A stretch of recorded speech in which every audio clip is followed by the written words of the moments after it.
আরে এটা তারেক না? অনেকদিন পরে দেখলাম ওরে, খুব খুশি মনে হচ্ছে। দেখি কি বলে। আসসালামু আলাইকুম ভাই। ওয়ালাইকুম আসসালাম। তারেক, কি অবস্থা? ভালো আছেন? এই তো ভাই আলহামদুলিল্লাহ। ভাই সবাই কেমন আছে? ভালো? জি ভাই আলহামদুলিল্লাহ ভালো। তা কোথায় যাচ্ছ? একটু বাজারে যাচ্ছি, আজকে কাজের টাকা হাতে পেয়েছি। বাবা অনেকদিন যাবৎ গরু মাংস খেতে চেয়েছিল, এতদিন হাতে টাকাও ছিল না, তাই ভাবলাম বাবার জন্য আজকে একটু গরু মাংস নিয়ে যাই। বাজারে জিনিসপত্রের যে দাম, বাবার একার পক্ষে সামলানোর খুব কষ্টকর। বাবা চাইলেও কিনে আনবে না গোস্ত, তাই ভাবলাম আমি যেহেতু পেয়েছি বাবার জন্য গোস্ত কিনে নিয়ে যাই। মনটা ভালো করে দিলি তারেক, দোয়া করে তুই অনেক বড় হ। হ্যাঁ ভাই, দোয়া করবেন। কি হলো তারেক?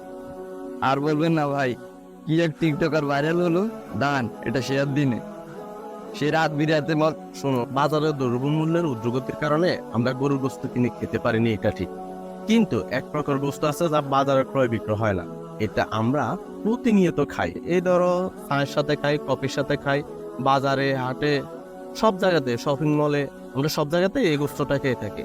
মোট কথা, দুইজন ব্যক্তি একসাথে হলে আমরা এটা খাই। যদি দুইজন ব্যক্তি না হয়, তখন আমরা দেখা গেছে ফোনে আলাপ করতে অথবা ফেসবুকে আমরা এই গোস্ত খাই।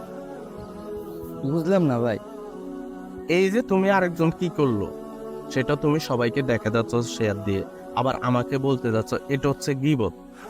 হাদিসে এসেছে, যে গীবত করলো সে যেন তার মৃত ভাইয়ের গোস্ত খেলো। গীবত হলো কারো অবর্তমানে তার দোষ ত্রুটি, তার শারীরিক গঠন, মানে তাকে নিয়ে সমালোচনা করা।